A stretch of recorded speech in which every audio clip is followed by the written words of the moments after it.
What up, everybody? I know it's not Sunday, but I hope you enjoy your Sunday fun day or your Monday fun day or your week of giving thanks. Remember, it is Thanksgiving, giving of the thanks. However, hopefully you're enjoying your time. I know I will be, and I have been. Originally, I was going to film this Sunday morning, and then I thought, well, tonight is some Survivor Series, so why not wait and discuss what is a pretty historic show if you think about it. The 25-year anniversary for Taker, and we were going to get a new WWE World Heavyweight Champion. That was promised. History was going to be made. Change was on the horizon. So I thought, rather than just talking about the build-up, although there was quite a bit to discuss, let's look at the show and then kind of go back a little bit.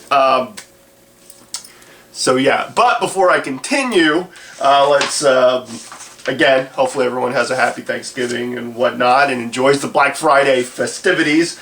I do feel bad for anyone who has to work on Thanksgiving, and I think it's kind of, that's just a shame. I mean, you know, like NFL teams that do, or you know, pro sports teams that do, and whatnot. So, you know, hats off to those that do have to work. But like retail and such, I just kind of, I don't know.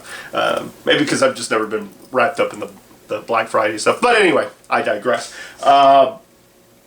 December 12th, Reality Wrestling returns to, and for potentially the last time, this is how it's billed, it's going to be the final show at the Clear Lake Sports and Recreation Center, December 12th, Christmas Chaos 10.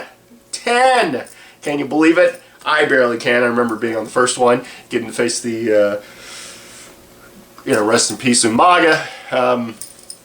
So that show does hold a very special place in my heart, and looking forward to being a part of it as far as behind the scenes and whatnot. But another television taping.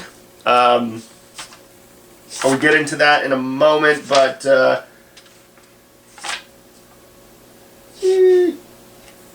no, we'll hold off on that on after the main topic, because I'll probably give most of my main thoughts on the main topic, and then I have a question to answer and whatnot. But anyway, again, Reality Wrestling will be at the Clear Lake Sports and Recreation Center on December 12th for Christmas Chaos 10. Again, as I mentioned before, big show, big time, always a special time for all of us involved, and this should be no different. Want to, you know, give us safe travels and good luck to all those that are part of Reality Wrestling, representing the brand at WrestleCade, which will be next weekend, I believe. Quite a few guys that will be there, so hats off to them. Safe travels for all of them. Good luck, and represent the brand, as I know they will. So, Survivor Series, man. Did not see the kickoff shows. Having some issues with my feed, so I did not get to see the kickoff show. In fact, anytime I go to the kickoff show, even if I select it from the beginning, it would show me real time. So I did watch Survivor Series on a bit of delay, but I did watch on the network. Didn't have any issues. Like I mentioned, the only issue I had was the kickoff show, so I didn't get to see that. But let me look at. Let's look at this card. Now, for the actual show, they did start off with the first semifinal. That was Roman Reigns taking on Del Rio. I think they wanted to kind of gauge the crowd early on and see what the people were going to do. And I think everyone probably, at least the ones who didn't like the potential outcome, was that Reigns was going to win it outright. So those people were pretty vocal. there were some supporters, you could hear them, especially when his name was announced. But Reigns was definitely under the gun, I think, from the onset. Him and Del Rio, I thought was really good. But I couldn't get over the disdain the crowd seemed to have for Roman.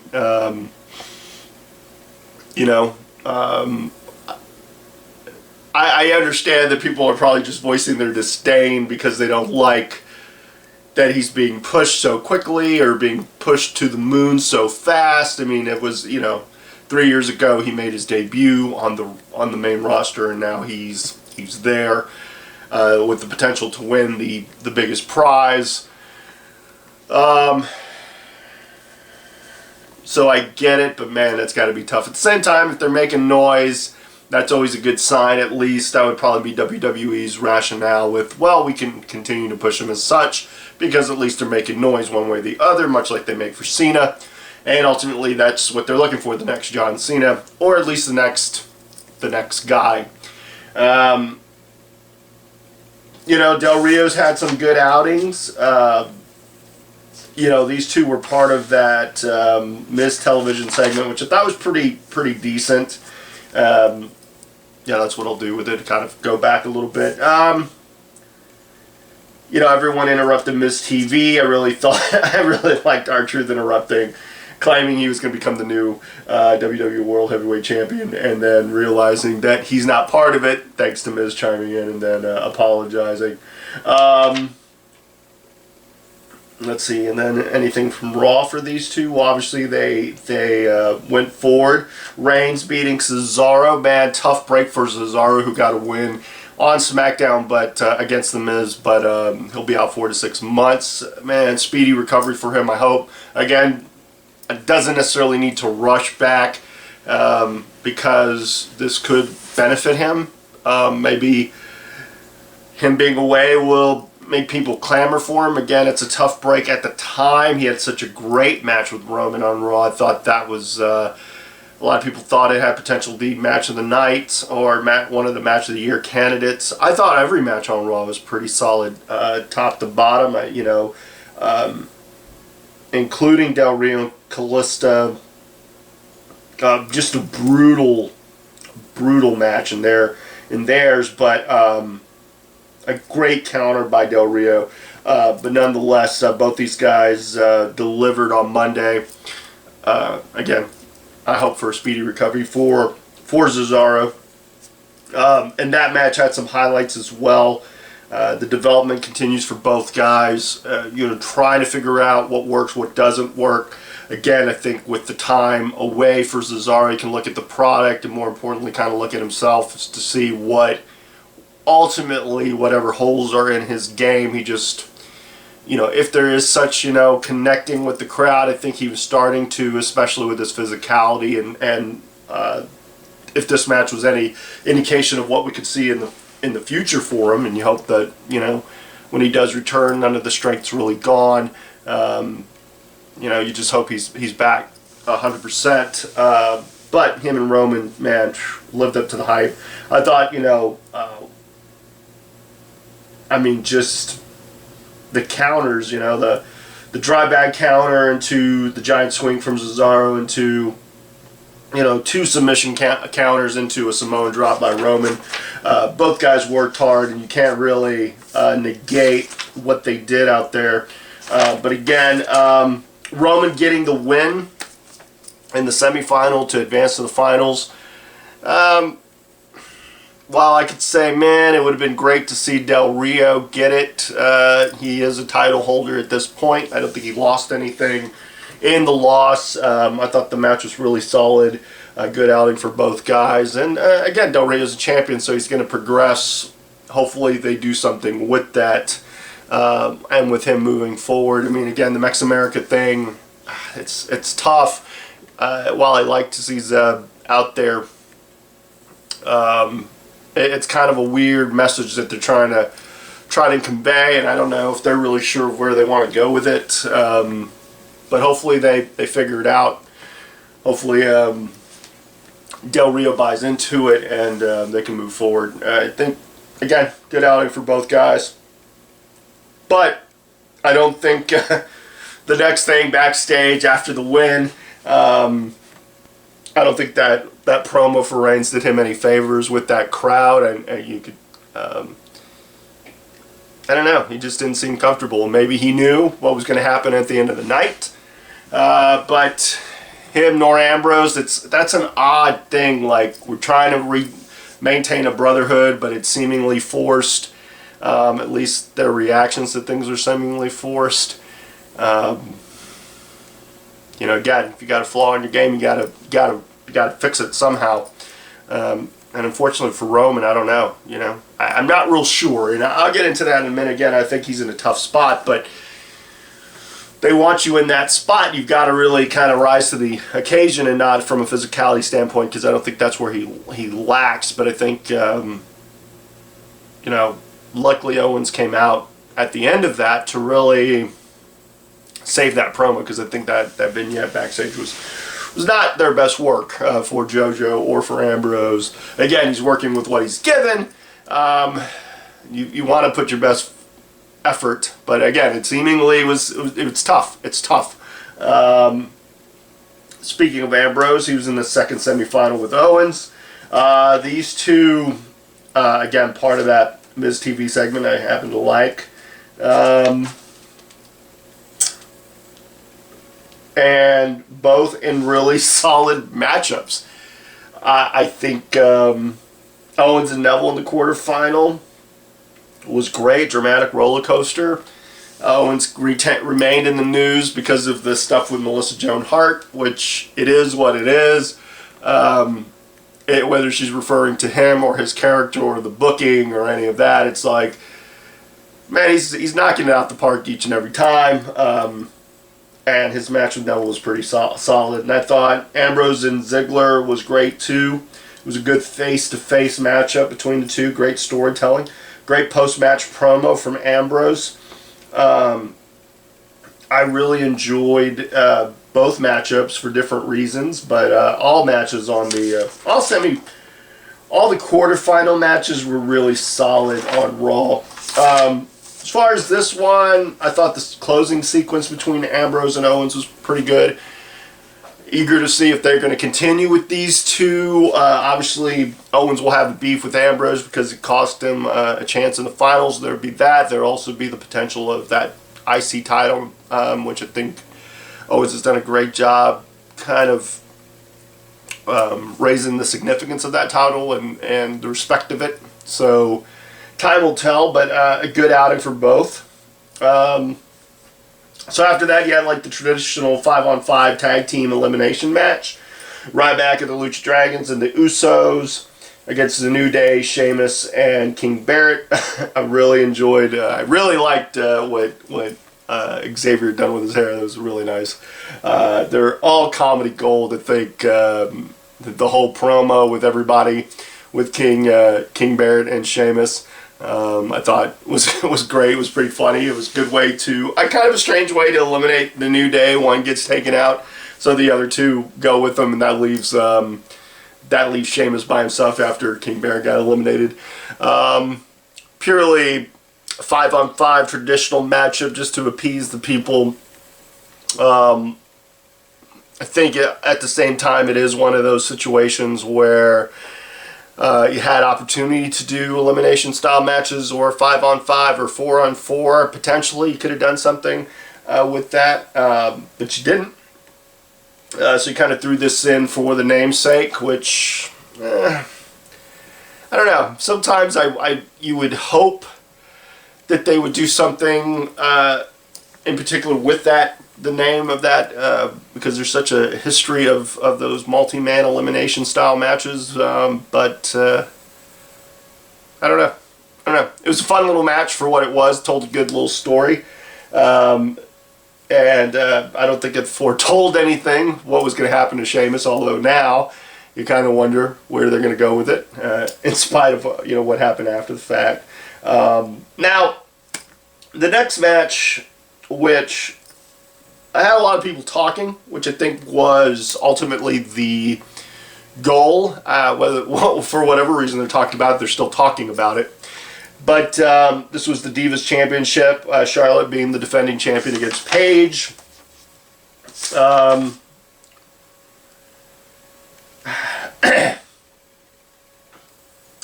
Now, I understand the controversy. Anytime you bring up loved ones who've passed, specifically the reason that they pass, or it's known, it's public knowledge, or you're not sure of who in the fan base really knows, but I'm sure most people do know. It was great to see that these two got the main event slot on Raw. Like others had mentioned, what else would they have done? But I think still historic thing to do. Anytime you allow the women to kind of take that position, and they were there to close out the show. I thought that was really well done. I thought all in all that the segment was really well done from a kind of driving home the importance of the title, driving home the importance of this competition. Did I have a problem with them mentioning Reed? Well, here's the thing. I listened to what Rick said after, and you've got to respect his opinion, being the father of Charlotte, and understanding Charlotte's position within the company, and knowing that, look, she's probably being persuaded to do this, or she didn't really have she can't say no to it.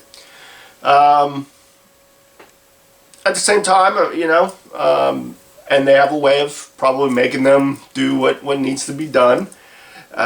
You needed something, I guess. I don't know. I mean, the backstabbing, the turn in general, because they're teammates, the back and forth, I think, was enough. But truthfully, if Charlotte's going to bring up Reed, and she did, as kind of her motivation for getting in the industry to begin with, and to be part of WWE and all that. And I've heard some people who had some issue with that, because again, well, she should be in it purely for the love of it. But at the same time, hey, if I think it's pretty cool that she wants to help kind of continue the Flair name to some degree, and they're doing some great business with her, and she's worked really hard to get in the position she's in. She's relatively new to it, but she was born in it, so again, she can. Who better to come to and ask about stuff? As I was saying, I think Flair, Rick having taken exception to it, he's totally understandable. Did it cross the line? Well, again, if Paige had brought it up out of nowhere and didn't bring, Charlotte hadn't introduced Reed into that particular promo, I could have said, oh, well, then she's really kind of overstepped her bounds. But the truth is that Charlotte brought it up. Charlotte also brought up the tragedy and how those two were friends at that time, and with Charlotte going through the grieving process and Paige being a friend to that. So I didn't have a problem with Paige bringing it up. They really kind of worked that aspect into the story, and I was okay with it, because it brought out this extra added thing to it, and it painted them where, okay, Charlotte's a de facto face, and even if you like Paige, even if you like her message, even if you like her strong promos, which she's been doing over the time, you like her because she's turned heel finally, kind of the anti-diva. At the same time, she's a heel, so she's got to say something deplorable enough, and it did resonate with a lot of people. A lot of people took offense to it, which is what you want going into this fight. You want Charlotte to be the de facto face, and people can say what they want. At some point, and I think, they're on that move as far as character development. You think, okay, well, now we're talking about her story. We're getting people to know her a little bit better, but again, they're going to continue to involve Rick. I don't have a problem with it. I just want to see character development. I want to see the further development of her as a character, and that'll be through feuds and what happens next. I can't fault the fans for wanting Sasha to be involved. I don't know. I get people wanting Sasha in it. But right now, Sasha's not in it. She will be. And the fact that people are so vocal about it is good. At the same time, when you distract, and I would get into this a little bit more as I talk a little bit about NXT, I think you got to understand that Sasha's time is coming. I believe that wholeheartedly. I think hopefully come WrestleMania, we've got her and Charlotte in this thing, or four horsewomen type of thing, or whatever. Even those two kind of fighting for the title would be cool. In that slot, in that spot, and I think when it comes, hopefully the payoff is worth everybody's moaning now. But I think, unfortunately, look, Charlotte, you should really, the fact that you got Paige and Charlotte in this spot and doing what they're doing, telling this amazing story, and you give them kind of this negative reaction, well, what it tells WWE is that you're not going to be happy with what they're giving you. They gave you Paige versus Charlotte. They eliminated the Bella stuff, and now it's a one-on-one thing, and yet you're still not happy. So, on the one hand, I respect people's opinions of what they want to see. On the other hand, I really enjoyed this matchup, and I don't know. I wonder if they're going to continue with it, but at this point, you could have another new number one contender. We'll just have to see. That's a great thing about after this, they can move on, whether it's, we still have some unfinished business. And again, they could go that route because they have a pay-per-view in 3 weeks. Woo! 3 weeks, can you imagine? Breeze and Ziggler.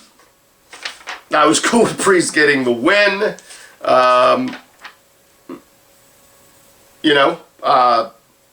He gets a high-profile win against Ziggler, who's coming off a loss. So Ziggs is seemingly back to the drawing board. He tells people he's going to be done in 2 years. We'll wish him luck. Hopefully these last 2 years he can kind of go for broke. I'm not saying that he hasn't gone for broke, and it must be kind of aggravating for him as well. I know he's pretty vocal about what he does like and what he doesn't like. But I thought this was a good win for Breeze, and curious to see where they go with him. Now that he's tasted some success on pay-per-view, what's the next step for Tyler? Or is he going to continue with, is this the first chapter in their feud, and will they continue it at the next pay-per-view, which is TLC? So, let's see. Next was the Brothers of Destruction taking on the Wyatt family in a tag team matchup, but not a traditional Survivor Series matchup, although that may have made sense given that it was the 25-year anniversary of the debut of Taker, but they didn't go that route. I liked what they did on SmackDown. I really wanted to like what they did on Raw with the Druids, and the Druids now being under the control of the Wyatts, and then jumping in. But there was something that didn't connect with me there. And I guess I can understand you having to put over, feeling the need to put over Taker. No one really knows what the future holds for him, how much longer he's going to be doing this. I think you have to be appreciative of the time that we have with him. And while that might mean, okay, well, the Wyatts have to take another step down, have to take another step back so that Taker can reposition his dominance or re-show his dominance, at least in that situation. And obviously they needed someone to face. He needed someone to face. Maybe he wanted to, again, getting in a tag match offers a little bit of a break. You're not solely the focal point. It's, it's a team aspect. And Taker's one of those guys at this point in his career, at least for the last few years, he's been kind of in this situation where people have to challenge him. It's rare that he comes out. Now, against Brock, he did to avenge the loss. But Bray had to call him out or make it so that Taker would face him at Survivor Series. So I got it, but again, it's kind of a hit or miss. it's kind of a hit or miss. Kind of a hit or miss storytelling as far as like the execution. I thought on paper could have worked, but I don't necessarily have a problem with Taker and the Brothers of Destruction going over, even though again they take out a team that is going to be there. But that's probably what WWE's thinking. Well, they're going to be there. Even after these guys leave, they're going to be there. Plus, WrestleMania, we got to really make at least Taker and Kane look strong because WrestleMania 32, we want a big thing. We want to make sure that Taker's looks dominant, so it's still like he's not on his last leg because, again, you don't know how much longer he's going to do this. I get it, but still, kind of, I don't know. It was great seeing him, and I still get goosebumps every time I hear the entrance, but yeah. And now, the finals of the tournament to crown the new WWE World Heavyweight Champion. Again, hopefully 9 months to a year. Seth Rollins is back. Maybe around SummerSlam he's back. Maybe a little bit after that. I don't know. They can build it up. But that's the whole reason. We had this tournament. People can dispute the tournament. Should we have done it all in one night? Had the 16 and just have qualifying matches leading up. They could have done that. They could have, opened up the field to more. When they got to the semifinals, it kind of made sense. Owens, an IC champion, doesn't really need to gain anything further. Same thing with Del Rio. This was kind of the intrigue, these two guys, and what would potentially happen between these two? Would there be a swerve? Which I'll get into in a minute. But this was for the title. And I thought it was a good, solid, back and forth matchup between these two. You got to see the best of both getting their shine, both getting their moves off, both guys telling this great competitive story, two brothers battling it out, even through to the finish, the two hitting each other back and forth, both seated and just going at it like, this is it. When Roman won,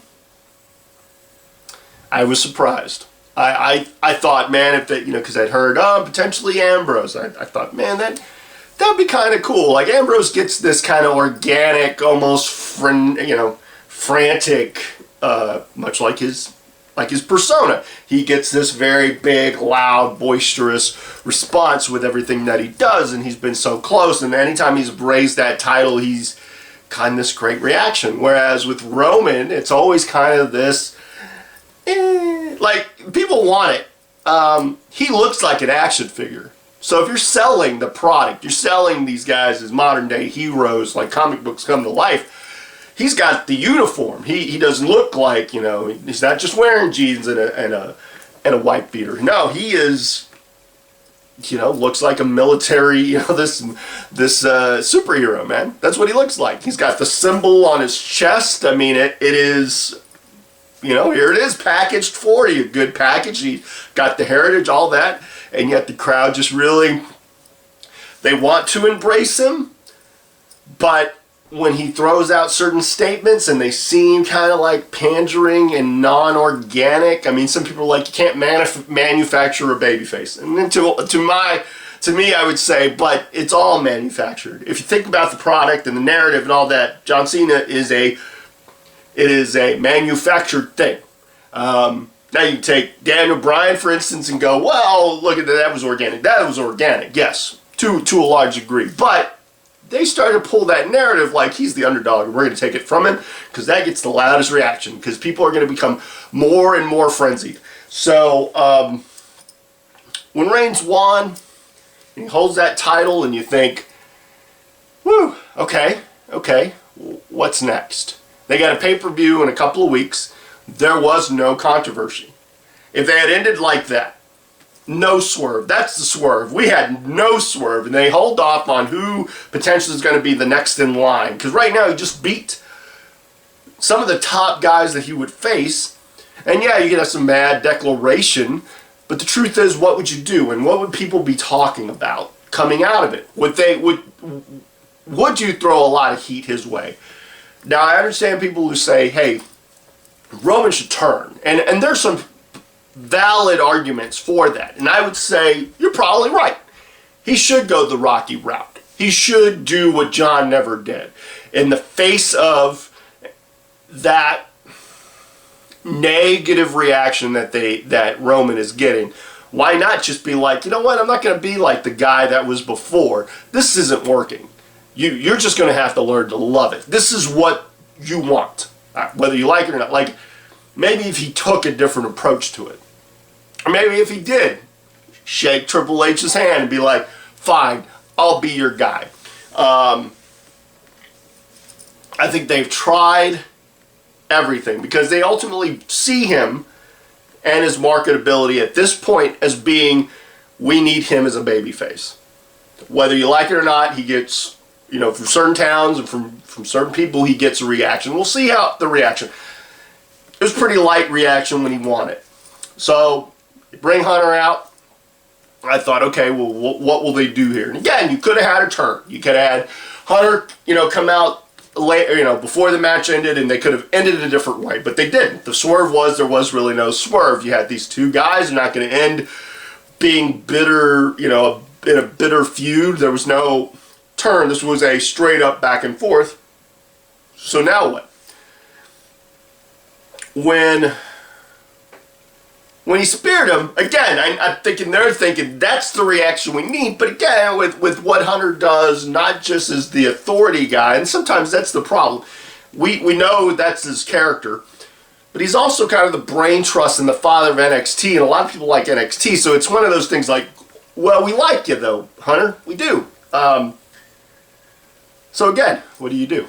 When he speared him, you got that reaction because he hit him with something. But you still didn't get the reaction. And I noticed when Sheamus, especially when they did the replay and Sheamus got in the ring, the crowd kind of came up. They were like, damn it, maybe there will be a turn. Like, they were kind of happy for the turn, which, yeah.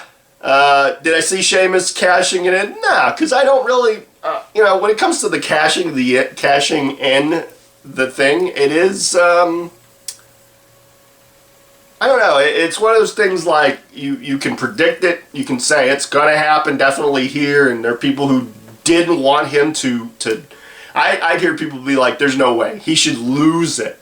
And it's like, guys, at the end of the day, he was Triple H's training partner at one point. I mean, when he came in, there was that, he gets his position because he's buddies with Hunter. So why not play off that to some degree? Now, maybe Hunter doesn't, maybe this is a short-term thing. Maybe he's going to be the champion for 2 to 3 weeks, and then they move on. But I don't know. Sheamus is a big dude. People can say what they want about his promos. I don't like him as a babyface, but as a heel, I think he's done some great work. I think the look is great. I think he's got a good head on his shoulders as far as what this is and what the industry is about and how to get a reaction. I think he evolved, he kind of changed his ways, and he's one of those guys that's like, he's there, and I'd rather see him as a heel than a babyface. And you can say what you want, but at this point, who else do you give it to? Because you ultimately, I think they still want to give this idea of Reigns and the chase. Reigns and the chase. And now they're going to do maybe what they did with Daniel Bryan. Like, wow, we just keep it from you and keep it from you, and eventually you will get the opportunity to take it again. Time will tell. Would I have turned him heel? I don't know. I ultimately looked at him and said, look, man, he's an action figure. And especially with Seth going down and John not really being there, and John kind of on that, look, man, I've done everything I can for this company. Like, I'm never going to be way apart from it, but now it's time to see what they can do. And you've lost the top babyface in Cesaro, or, a guy who could potentially have filled those shoes, and it's okay, well, all right. Sheamus all of a sudden fits that role of being that company heel, company champion heel for the time being. And It keeps, now you've got someone who can fill it. Now you got Reigns and Ambrose maybe, or just Reigns who's going to go chasing after it, and you got your event, your main event for TLC. And again, I thought maybe there were even some groans when they showed the TLC thing and they had Roman being the guy, because again, that's how they're building him, is he's the next guy, and they're doing everything in their power. I wish them a lot of luck. So I like the show overall. I didn't really have any issues with it. Again, even if I don't like something in particular, it's still I like to see what they do. I like to see what they pull out. I like to see the nuanced stuff, see how guys are improving or not improving, certain matchups. I'm looking forward to TLC. I'm looking forward to Raw. Which I'll hopefully finish this up before Raw starts. So let's see, anything else that I could talk about?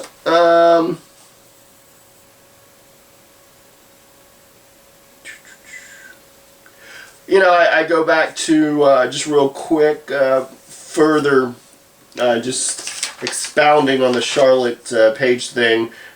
People can have a negative opinion of it, but the truth is it created an emotional response, which is the name of the game. Let's see, anything else? Let's see. I'll talk about that real quick. Let's see. Takeaways from NXT. Thought Carmella and Nia Jax was decent. Good to see Carmella getting some offense. Really enjoyed Jordan and Gable versus the Ascension. Really enjoyed Emma's aggressive streak against Mary Kate.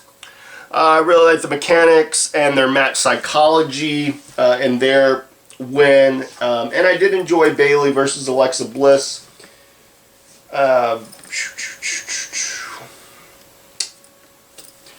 So that was one of the other hot button topics. The reaction of the crowd at Full Sail during the Bayley Alexa Bliss matchup. A matchup that had some good build to it for what it was. You didn't think Alexa was going to be the one to take over. You thought it's going to be someone else, potentially. But this was a good filler and gave Bayley someone to work with. And I like Alexa, regardless of what rumors are out there. I don't care. They're rumors. Who cares what someone does in the privacy of their own home, or what they do after hours, if it is even true. And that's the thing. It may not even be true. I'm not one to judge one way or the other. I just think leave the personal stuff alone unless it's in front of a camera. Then you can focus on it. But if it's not, if it's truly in the privacy of their own home, then I let it be. But I read that article that I shared, and I get it, what the writer was trying to say. And here's the truth. Like, once the crowd got out of hand, you can do your startup, hey, we want some Bayley. You could do that. Then she shows up. She's there. So you're getting what you want. Once they continued with that, and, kind of wore out once it became a thing, I just tuned it out. I started to pay attention more to what the commentators were saying, because the crowd really, I just tuned them out. I'll be honest. I didn't really pay attention to them. Because at some point I get it. I've had the benefit of having a crowd, the heel section crowd or the Smart Mark crowd enjoy my work enough that they've been very positive with me. And if you pay your money, you're free to do what you want. You're free to chant what you want. You're there to be entertained. You're there to entertain yourselves. It's great. I don't really have a problem with it. I will say this. Like, if you really don't like something, reacting to it in a very loud way, even if it's negative, will not get your point across. If you're very loud, booing a particular person, like Eva Marie, you're booing her out of the building. Well, the way we would look at it is, wow, she's gotten a lot of heat. Now, the way she should have looked at it too was, hey, I'm getting a lot of heat. Let's keep it going. And not really address them. Like, they're not important. Eva Marie, you may, but don't ever let them show, I know it's tough. but at least they're making noise. Because if John Cena's proof of anything, you can do that. You can get that kind of reaction, and if you get that kind of reaction, then they're always going to put you on top. I think once a crowd goes into business for themselves, performers should tune them out. Because they're not there for you. They're there to entertain themselves. Now, for whatever reason, you can't really blame the match or the matchup, because ultimately you were getting what you wanted. You got Alexa Bliss, and you got Bayley, and you got a competitive matchup, and I thought it was a solid matchup between the two. I'd much rather that be the thing, but again, if you don't want Eva Marie in your title picture, or don't react to her. Now it may be too late because you reacted to her. She gets good heat. And ultimately, you're going to get that emotional response. You don't want Bayley to lose. You want Bayley to teach her a lesson. WWE knows that. I think they're smart enough that they listen to the crowd, so, hopefully Eva gets a wrestling lesson. Hopefully, it's a good matchup because, again, Eva's in that system, and she's just got to put on a show. I didn't really like her promo. I think she got, wasn't really impressed with it because she seemed just rattled. And I understand, you're getting rattled, but that's your job. You're supposed to get that kind of heat. So yeah. Let's see, anything else? Impact. I don't know, a lot of people made it to the round of 16. Now, Awesome Kong apparently, she announced her retirement, so yeah, but obviously she's still in this thing. Or at least the round of 16. Eric Young advanced, Mahabali Shira advanced, Eli Drake advanced, and Bobby Roode advanced. Not much else I could say about that. Once they move and ROH moves, we'll get into that. Didn't see ROH. Let's see. Reality Wrestling. Watched this past Sunday's thing airing on the CW. It's also already been released on YouTube, I believe. So, without further ado, I really enjoyed the closing sequence between Andrew Lockhart and Rob Barnes. I thought Aiden Cristiano and Abel Andrew Jackson and Gino and Ruthless Ryan Davidson all cut great promos. I really liked Aiden's and I liked Gino's, but Ruthless and Abel, man, pretty solid. Speaking of Cristiano, I really enjoyed his matchup with Tyree. I think that's Tyree's debut, and he showed some things. I mean, again, you're in a spot, in his spot, where he's just making his debut and going against a guy that's been there for a while and done some stuff and really trying to get back into title contention and whatnot. So really liked Aiden's promo because he brought up that point. I thought the matchup between Alex Reigns and Abel Andrew Jackson was pretty good. A physical matchup. The Ministry of Defense did attack Reigns and they beat him down with the help of Abel Andrew Jackson. So Reigns got the win by DQ. So yeah, I think that's it. Oh wait, I do have a question. That is awesome question by my friend Heather. I'll say the question she posed. I've got a topic for you. Does the design or history of a title affect how you feel about it? Many people see the belts differently. Personally, I'm fond of the IC title in WWE, and I feel the Divas belt still doesn't hold the prestige that the women's title had. Are there any belts you've held that personally meant a lot to you? If you could have held any title at any point in history, which belt would you dream of holding? So that's quite a bit. Thank you, Heather. Does the design... So I'm going to take them in points. Does the design or history of the title affect how I feel about it? I don't know about the design. Although that will play a part in it. I don't know if I'm a guy in WWE at the time when they had the spinner belt, if I would have felt real comfortable holding that belt. I mean, that was a custom designed belt for John. It wasn't really a custom designed belt for WWE. I always felt like they should have had some secondary title that would have been the main title. And when John wins it, he always breaks this spin her belt out. That's just my thought. Or when Jeff Hardy was TNA World Heavyweight Champion, he had that belt that a lot of people, was like a face on the, as the logo or whatnot, or as the main plate. I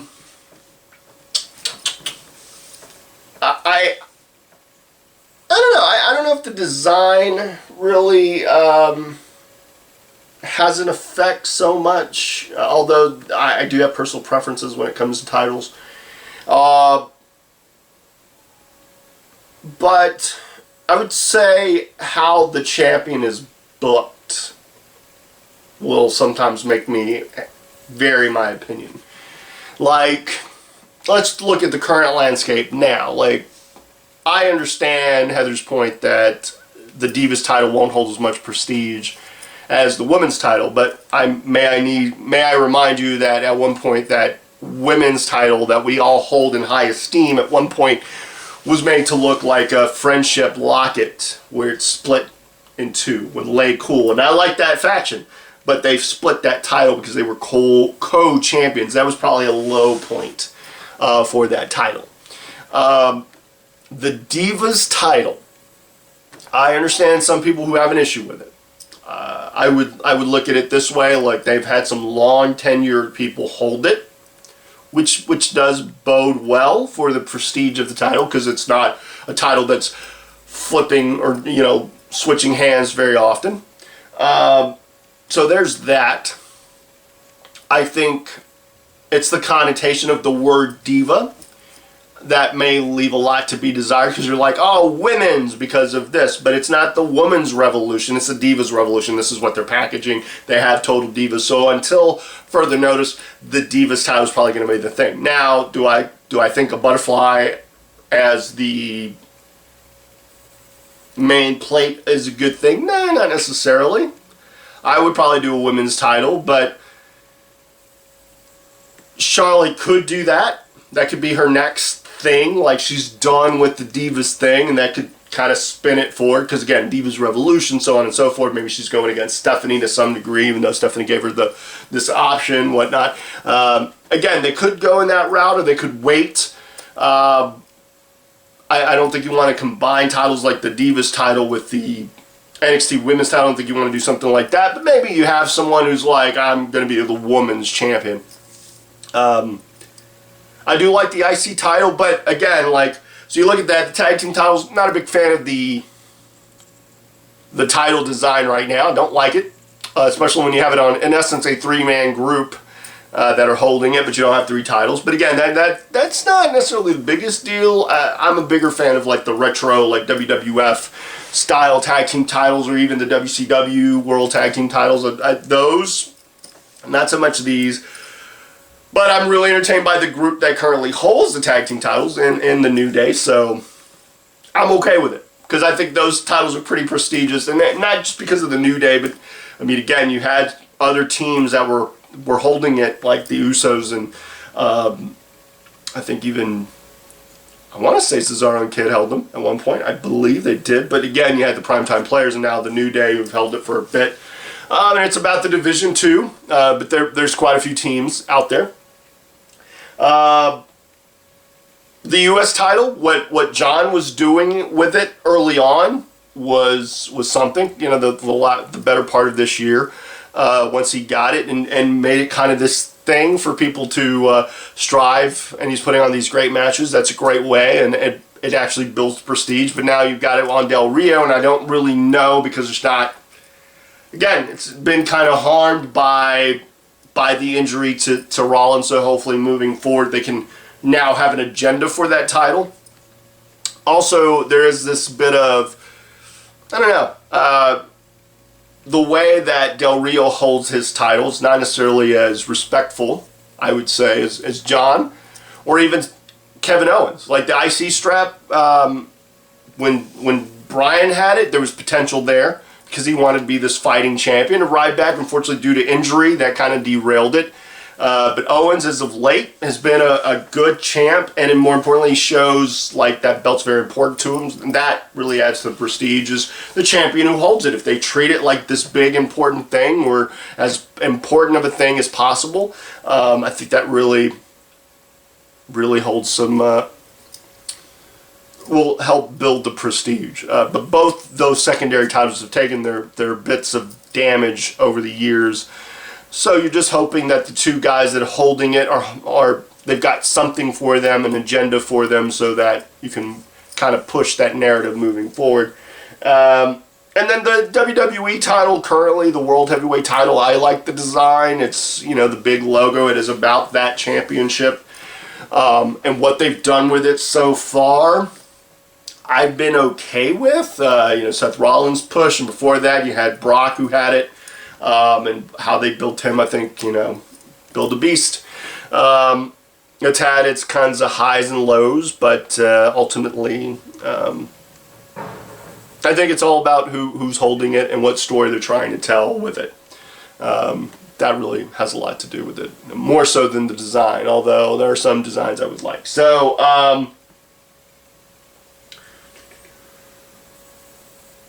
as far as belts that I have held throughout my career, I would say probably the first belt I ever won, first heavyweight title, was a big deal for me. I faced Rodney Mack, and it was like my first big singles title, and the first company title, and it was the company I started with. So that held some pretty. It was a pretty significant thing. Holding the Texas Heavyweight title, NWA, given the names that had held it at one point. I was also involved in a feud. I got to work in my hometown in a Texas death match at a place where I saw one of the very first live wrestling events ever. Clash of the Champions. I got to wrestle in the same building where I graduated. So where we held our graduation. So. Had a very special significance. Also, my folks were there to see it. So that title win was probably the biggest of them, but winning it specifically because when I started with that company, I really wasn't given much of a, you're going to be a big, impactful part of this roster. Now, I wasn't really looked at as that. I was looked at upon as an afterthought, and then I held that title a few times. I think any title that I won at PCW, given what PCW was at the time. The only tag team title I won was with Action Jackson. I think we're still undefeated because we never actually defended them, and they stripped us of them after I won the heavyweight title. Let's see, winning their light heavyweight, I turned into the sexy weight title. That was significant because it was my first major title there, and proof that I was at least made an impression. I don't know about the TV title.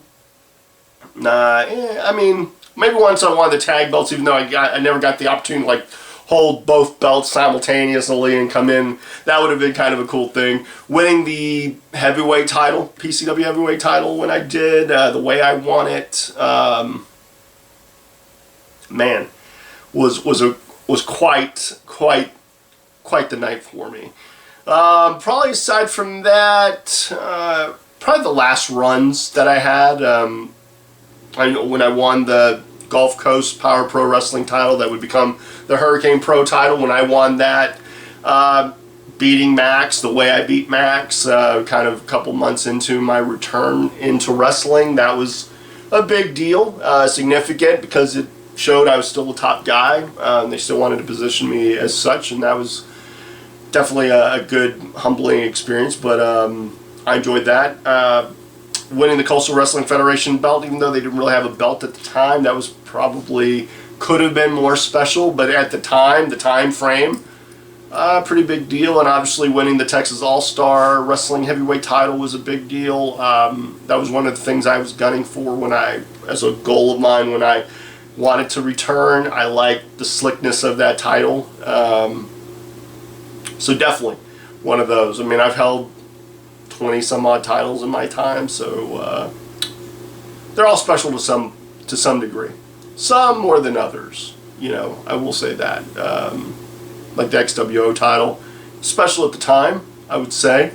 Yeah, man. Anytime you win, I think it's a cool thing. It's a cool thing, regardless of the reason. And finally, if I could have held any title at any point in history, which belt would I dream of holding? Well, I think that's 2 titles.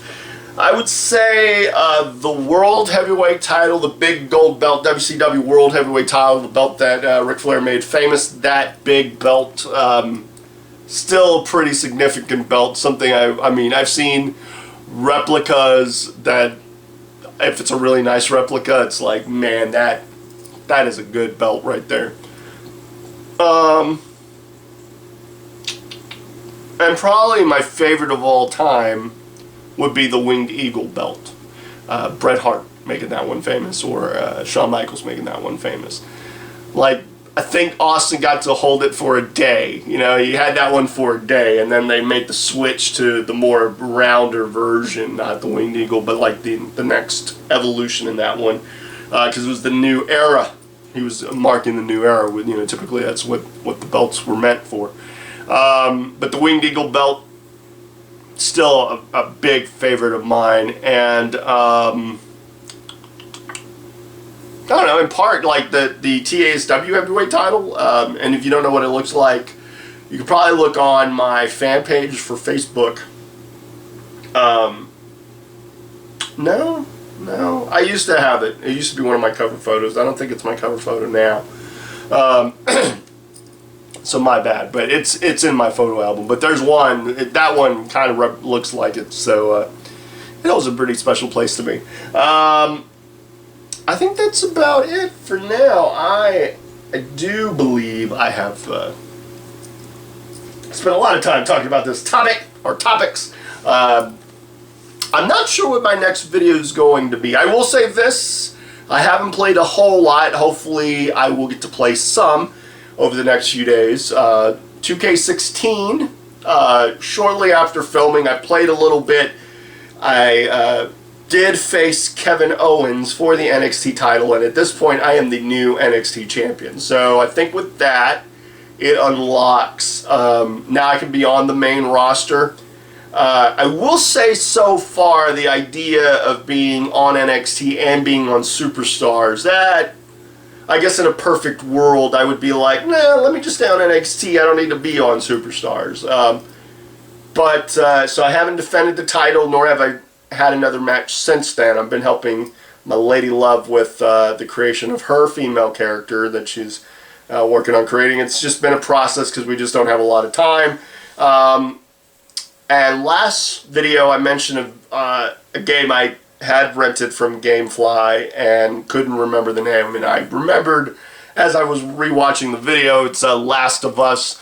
I did beat the story mode for the PS3. I thought about going back through PS4. I may at this point just not do that and just go through like that, the side mission, or the like kind of a sequel to it, but there's one little story. I may just start playing that just so I can wrap it up. I don't know. I wasn't very far into Last of Us. Like, yeah, I had just started. Like, I had just gotten a girl, or the girl and me were handling an adventure at that point. I think I was still with, like, the lady I knew. I can't remember the name. Again, I play these games, and sometimes I don't even look at the story. That's a shame, and I should pay more attention, so I'll try to. So maybe I'll get some time to play 2K16. So, worst case, I don't know. I may talk about stuff I'm thankful for. I mean, it being Thanksgiving this week, also being my birthday, being my lady love's birthday. Like, our birthdays are the,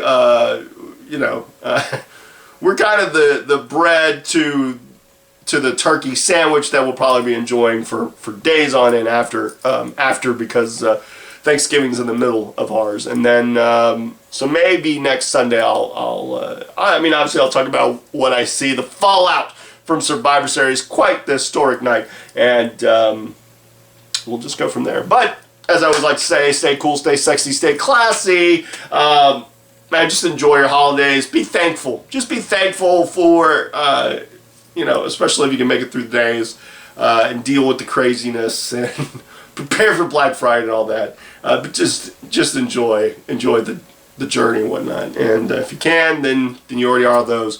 Until the next time, later.